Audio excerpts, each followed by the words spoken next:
قرآن مجید کی تلاوت، ذکر و اذکار میں مشغول رہنے کی وجہ سے گمراہ ہونے سے بچے رہتے ہیں۔ قاضی عیاض کہتے ہیں کہ احتمال بھی ہے، یہ احتمال ہے کہ اسے ظاہر اور حقیقت پر محمول کیا جائے، یعنی اس سے مراد رمضان المبارک کے شروع ہونے کی علامت اس کی حرمت کی تعظیم اور شیطانوں کا مسلمانوں کو اذیت سے باز آ جانا ہے، ٹھیک ہے؟ یعنی اللہ تبارک و تعالیٰ اسے جکڑ دیتا ہے۔ تو بہت سارے چیزیں ہوتی ہیں کہ الگ الگ شیخ ابن عثیمین رحمہ اللہ نے اس تعلق سے فرمایا کہ اس طرح کی حدیث امور غیبیہ میں شامل ہوتی ہے، یعنی شیطان کو جو جکڑ دیا جاتا ہے، اس کا کیا مطلب ہے؟ تو ابن عثیمین رحمہ اللہ نے فرمایا کہ ان طرح کی احادیث کو امور غیبیہ میں شامل کیا جاتا ہے، جن کے بارے میں ہمارا موقف یہ ہے انہیں تسلیم کرنا چاہیے، ان کی تصدیق کرنا ضروری ہے، ہمیں اس میں کچھ بھی کلام کرنا نہیں چاہیے، کیونکہ اسی میں انسان کے دین اور اس کی عاقبت کی بہتری ہے۔ اور اسی طریقے سے عبداللہ بن احمد بن حنبل نے اپنے والد احمد بن حنبل رحمہ اللہ سے کہا کہ ماہ رمضان میں بھی انسانوں کو جن چمٹ جاتے ہیں اور وہ ان کے چنگل میں پھنس جاتے ہیں، تو امام احمد نے جواب میں کہا کہ حدیث یہی کہتی ہے اور اسی طرح حدیث میں وارد ہوا ہے، اور ہم اس میں کوئی کلام نہیں کر سکتے، ٹھیک ہے؟ یعنی جو شیطان کو اللہ جکڑ دیتا ہے، کیسے جکڑے گا، کیسے پکڑے گا، کیا طریقہ کار ہے، کیا ہے؟ زیادہ بہتر مسئلہ یہ ہے کہ اس میں خاموشی اختیار کرے، کیونکہ اسی میں ہماری عاقبت ہے، جیسے امام ابن عثیمین رحمہ اللہ نے ذکر فرمایا۔ اور اسی طریقے سے عبداللہ بن احمد بن حنبل، یعنی امام احمد بن حنبل رحمہ اللہ کے فرزند جو تھے، وہ اپنے والد سے کہتے ہیں، احمد بن حنبل رحمہ اللہ سے، کہ بابا، کہ ماہ رمضان میں انسانوں کو جن چمٹ جاتے ہیں، یعنی انسانوں کو جن آتے ہیں، انسانوں میں جن ہوتا ہے نا، ماہ رمضان میں بھی آپ دیکھو کسی کے اوپر جو ہے جن و شیاطین کا اثر نظر آتا ہے، تو کیا مطلب ہوا اس کا؟ جبکہ اللہ جو ہے اس کو پکڑ لیتا ہے، تو اس کے جواب میں وہ کہتے ہیں ہمیں اس میں کلام نہیں کرنا چاہیے بلکہ خاموشی اختیار کریں۔ لہذا ہم یہی کہہ سکتے ہیں کہ شیطان کا جکڑ جانا حقیقی ہے، جسے اللہ ہی جانتا ہے، لیکن اس سے یہ لازم نہیں آتا کہ شر و برائی کا وقوع ہی نہیں ہو، یا پھر لوگ گناہوں کا ارتکاب ہی نہ کریں، کیونکہ جن شیاطین کو جکڑا گیا ہے انہوں نے اپنی آزادی کے دور میں لوگوں کے دلوں کو اس قدر زنگ آلود کر دیا، انہیں گناہوں کی اس قدر عادت ڈال دی جو ان کے جکڑے جانے کے بعد بھی موجود رہتی ہے۔ کہ کہنے کا مطلب یہی ہے کہ شیطان جکڑے جاتے ہیں تو جکڑے جاتے ہیں، لیکن اب کوئی شخص آ کر کہے کہ اگر شیاطین کو اللہ جکڑ دیتا ہے تو پھر یہ گناہ کیوں ہو رہے ہیں رمضان میں، پھر یہ مسلمان گناہ کیوں کر رہے ہیں رمضان میں؟ بعض مسلمان ہوتے ہیں جو گناہ کرتے ہیں، جو روزے بھی نہیں رکھتے، تو جب شیطان پکڑا جا چکا ہے تو مسلمانوں سے گناہ کیوں ہو رہا ہے؟ تو بس بعض اہل علم کا کہنا ہے کہ اس سے مراد یہ ہے کہ شیاطین نے اتنا زیادہ ان کے دلوں کے اندر گناہوں کو بھر دیا ہے کہ ان کے جکڑے جانے کے باوجود بھی ان کے دلوں میں گناہوں سے محبت نہیں گئی ہے، یہ گناہوں میں ہی پڑے ہیں۔ روزے کی فضیلت کے تعلق سے ایک اور بہت پیاری حدیث ہے۔ اللہ کے رسول صلی اللہ علیہ وسلم نے ارشاد فرمایا کہ انسان کا ہر نیک عمل خود اسی کے لیے ہے، مگر روزہ وہ خاص میرے لیے ہے اور میں ہی اس کا بدلہ دوں گا۔ روزہ گناہوں کی ایک ڈھال ہے، اگر کوئی روزے سے ہو تو اسے فحش گوئی نہیں کرنی چاہیے اور نہ ہی شور مچانا چاہیے۔ اگر کوئی شخص اسے گالی دے یا لڑنا چاہے تو اس کا جواب صرف یہ ہو کہ میں ایک روزے دار آدمی ہوں۔ اس ذات کی قسم جس کے ہاتھ میں محمد کی جان ہے، روزے دار کے منہ کی بو اللہ کے نزدیک مشک کی خوشبو، یعنی جو خوشبو ہوتی ہے اس سے بھی زیادہ پاکیزہ ہے۔ روزے دار کو دو خوشیاں حاصل ہوتی ہیں، ایک تو جب وہ افطار کرتا ہے تو خوش ہوتا ہے، دوسرا جب وہ اپنے رب سے ملاقات کرے گا تو اپنے روزے کا ثواب حاصل کر کے خوش ہوگا۔ سبحان اللہ! یعنی اتنی بڑی فضیلت کہ ایک تو روزے کی جو فضیلت ہے وہ اللہ کے ہاتھ میں، اللہ کہہ رہا ہے کہ ہر انسان کا عمل اس کے خود کے حساب سے، یعنی وہ جیسے کرے گا، لیکن روزہ میرے لیے خاص ہے، میں دوں گا بدلہ۔ اور پھر روزے کی وجہ سے کیا ہوتا ہے، اس کے منہ سے جو ایک بو آتی ہے، اللہ کو خوشبو، یعنی مشک جو خوشبو ہوتی ہے اس سے کہیں زیادہ پسند ہے۔ اور اسی طریقے سے روزے دار کی دو خوشیاں ہیں، ایک خوشی تو پتا ہے کہ افطار کے وقت، اور افطار کے وقت کیوں نہ خوشی ہو، ایک تو افطار کر رہا ہے، اور افطار سے پہلے دعائیں قبول ہوتی ہیں، افطار کرنے سے قبل دعائیں قبول ہوتی ہیں، اللہ سے مانگنا چاہیے۔ اور دوسرا یہ کہ جب وہ اپنے رب سے ملے گا نا تو بڑا خوش ہوگا، کیونکہ اللہ نے اس کو جو اس کا جو روزے کی جتنی بھی اس کے اعمال ہیں روزے میں جو اتنے کیے، جو اس کا ثواب ہے، جب اس کو دے گا اللہ تو وہ بڑا خوش ہوگا۔ بہت سارے روزے کے فضائل ہیں، لیکن اتنا ہی ہمارے لیے کافی ہے۔ آگے ہم پڑھتے ہیں، یہ بات میں نے آپ کو ذکر کی ہے تاکہ پتا رہے کہ روزے کی یہ فضیلت ہے۔ اللہ تبارک و تعالی ہم تمام کو اور رمضان کے مہینے تک پہنچائے۔ هذا بعض ما ورد في فضل صيام شهر رمضان وفضائله كثيرة۔ یہ بعض ہیں جو رمضان کے روزوں کی فضیلت کے تعلق سے وارد ہوئے ہیں، اور اس کے بہت سارے فضائل ہیں، ٹھیک ہے، رمضان کے بہت سارے۔ ثانیا الحکمت من مشروعیت صومه، روزے کی، یہ روزہ جو مشروع ہے اس کی حکمت کیا ہے، ٹھیک ہے۔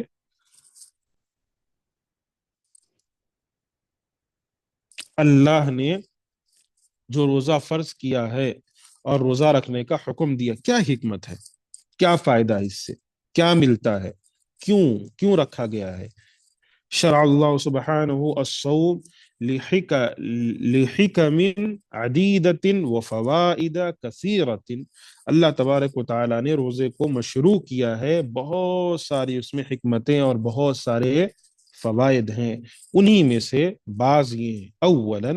تزکیت النفس، نفس کی پاکیزگی، یعنی نفس کا پاک ہونا، وتطہیرها،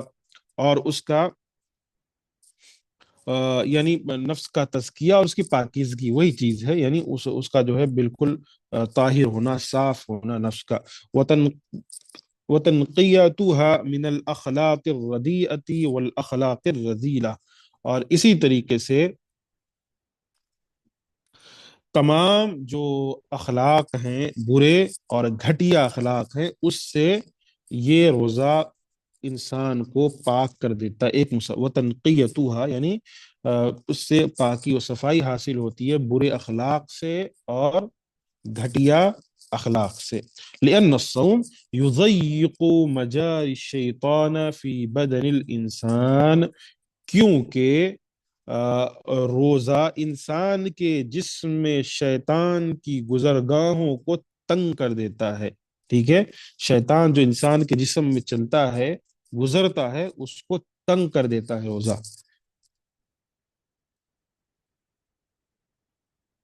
ویسے وہ ایک انسان کو بہلا اور پھسلا نہیں سکتا جیسے غیر رمضان وہ بہلا اور پھسلا سکتا ہے۔ تو سب سے بڑا فائدہ ہمیں یہ ملتا ہے کہ ہمارا نفس پاک ہو جاتا ہے، ہم بالکل پاک و صاف ہو جاتے ہیں۔ ثانیا فی الصوم تزہید فی الدنیا و شہواتها، یعنی روزے میں دنیا سے بے رغبتی کا ذکر کیا جاتا ہے، ٹھیک ہے، اور اس کی شہوات، دنیا کی جو شہوتیں ہیں اس سے بے رغبتی، اور وہ ترغیب فی الآخرہ، آخرت کی ترغیب ملتی ہے، ونعیمها، اور اس کے جو انعامات ہیں، ٹھیک ہے۔ دنیا سے انسان کو بے رغبتی ہوتی ہے، آخرت سے محبت پیدا ہوتی ہے، یہ روزے کی ایک حکمت ہے اور حقیقت ہے۔ کیونکہ انسان جو ہے جب روزے رکھتا ہے، اور تو وہ اس لیے نہیں رکھتا کہ دنیا کی اسے جاہ چاہیے، دنیا کی وہ اس لیے رکھتا ہے کہ میرا رب خوش ہو جائے، مجھے جنت میں داخل کرے، مجھے جو ہے جنت کے جو ہے جنت میں اعلیٰ مقام ملے،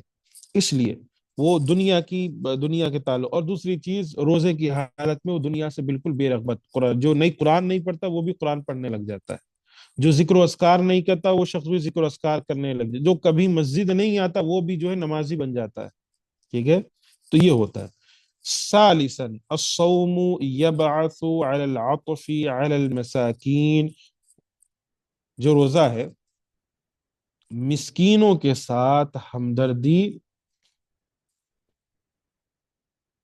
پر ابھارتا ہے، ٹھیک ہے؟ والشعور بآلامہم، اور اسی طریقے سے ان کو جو تکلیف پہنچتی ہے اس کو محسوس کرنے پر ابھارتا ہے روزہ. جو مسکین ہیں، جو فقیر ہیں، جو لوگ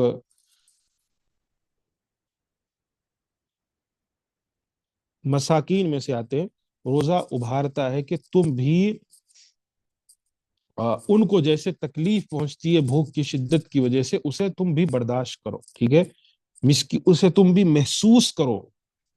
اور پھر جب انسان کو احساس ہوتا ہے کہ بھوک کیا ہوتی ہے،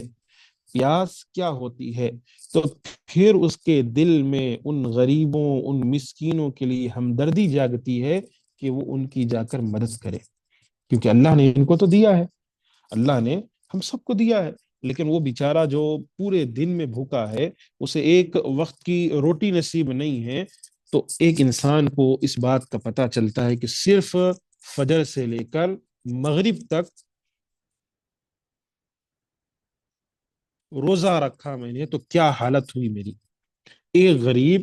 یا ان کے بچے جو بیچارے رو رہے ہوں اور جن کو کھانا نصیب نہیں ہے اور جو ترس رہے ہوں، ماں باپ جو ہے بھوکے سو رہے ہوں، بچوں کو جو ہے کسی طریقے سے تھوڑا بہت کھانا دے، ایک انسان کو بھارتا ہے کہ دیکھو تمہیں اللہ نے دیا ہے تو یہ ہمدردی تمہارے دل میں اللہ پیدا کرا، تم غیروں کو دو، تم دوسروں کو، تم مسکینوں کو دو، تم بانٹو. اس پر رمضان ابھارتا ہے. اور اللہ کے رسول صلی اللہ علیہ وسلم رمضان کے مہینے میں کثرت سے صدقہ و خیرات کیا کرتے تھے.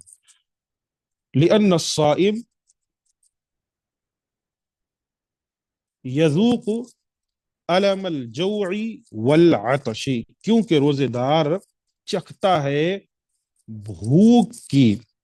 تکلیف کو، پیاس کی تکلیف کو، ٹھیک ہے؟ روزے دار کو بھوک اور پیاس کی جو تکلیف ہوتی ہے وہ اسے سمجھ آتی ہے جب وہ روزہ رکھتا ہے،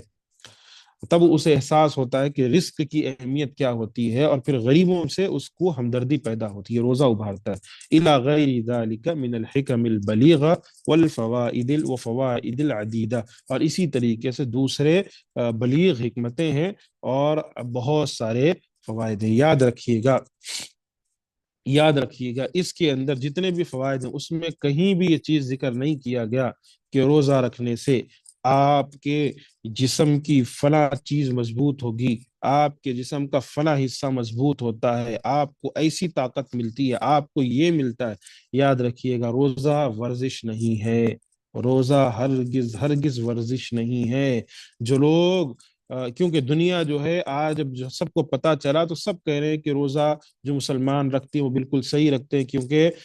اس کی وجہ سے کئی بیماریوں سے وہ بچتے ہیں. لیکن ہمارا مقصد روزہ رکھنے کا یہ ہرگز نہیں ہے، یہ حکمتیں قبول کرنے کا مقصد ہرگز نہیں ہے کوئی ہمیں جا کر بتلائے کہ بھائی آپ اچھے، آپ تو خوش نصیب ہو، آپ کو پورا ایک مہینہ ملا ہے اور آپ ایک مہینہ روزہ رکھتے ہو تو اس کی وجہ سے آپ فلاں بیماری سے بچ جاؤ، فلاں کینسر سے بچ جاتے ہو، فلاں سیل جو ہے آپ کے جسم کے جو کیا کہتے ہیں کیڑے ہیں آپ کے جسم کے اندر جو چیزیں ہوتی ہیں وہ کھانے لگتی ہیں فلاں کی.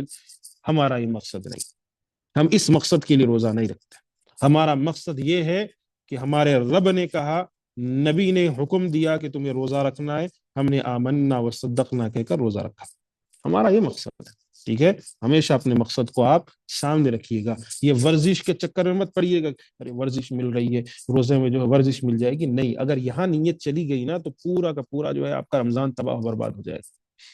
نیت ہی آپ کی جو ہے بالکل خراب ہو جائے گی، عبادت کا مقصد ہی چھوٹ جائے گا. آپ اپنے جسم کی جو ہے فکر، میرا جسم، ہر دوسرے دن آ کر آئینے کے سامنے ٹھہر کر ہاں چہرے پر تھوڑی رونق آئی شاید روزہ رکھنے کی وجہ سے، ہاں تھوڑا جو ہے وزن کم ہو رہا ہے، ہاں فلاں ہو رہا ہے، ہاں فلاں چیز ہو رہی ہے. نہیں، یہ ساری چیزیں آپ 11 مہینے کر لیں، آپ یہ سب کچھ 11 مہینے کریں. آپ رمضان کا روزہ خاص عبادت کے لیے وقف کریں. روزہ رکھ رہے ہیں کس لیے؟ جسم کی ورزش نہیں، بلکہ روزہ اس لیے رکھ رہے ہیں رب نے حکم دیا.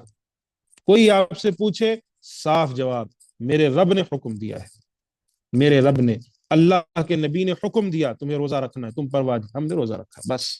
اس کے علاوہ کوئی حکمتیں تو یہ حکمتیں،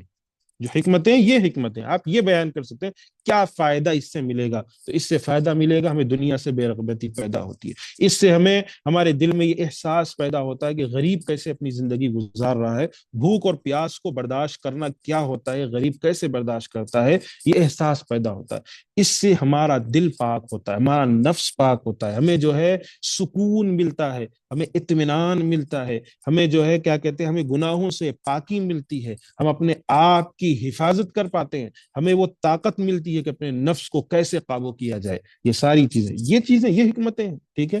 کوئی آپ سے پوچھے کہ روزہ رکھنے کی کیا حکمت ہے، آپ اس کو جو ہے یہ حکمت چھوڑ کر بیان کریں کہ آپ کے جسم، آپ کے چہرے پر رونق آئے گی، آپ کا جسم کھلے گا، آپ کے پیٹ کے اندر سے جو ہے فنا فنا غلاظت ختم ہوگی، آپ کو جو ہے ایسی طاقت ملے گی، آپ کو چستی ملے گی، یہ ہے۔ یاد رکھیے گا شریعت نے ایسا کوئی حکم نہیں دیا پورے دین میں کوئی لا کر یہ ثابت کرے کہ شریعت نے کہیں ایسا حکم دیا ہو جس میں لوگوں کو تکلیف پہنچتی ہو عبادات میں، لوگوں کو یعنی لوگوں کے لیے جو ہے وہ ان کے جسمانی لحاظ سے وہ خراب ہو، کسی بھی لحاظ شریعت نے ایسی کوئی چیز نہیں رکھی، سب چیز رکھی ہے، لیکن ہمیں اس کا مقصد ہی نہیں پانا ہے، ہمیں وہ چیز سیکنڈری ہے، وہ مل رہی ہے الگ معاملہ ہے، ہمیں وہاں جانا ہی نہیں ہے، ہمیں جو جانا ہے وہ عبادت ہے، ٹھیک ہے۔ تو یہ نیت ضرور، کیونکہ یہ بتانے کا مقصد اس لیے ہے کہ اگر یہ نیت اگر ڈگمگ ہوتی ہے نا تو بالکل پورا کا پورا جو ہے عبادت کا جو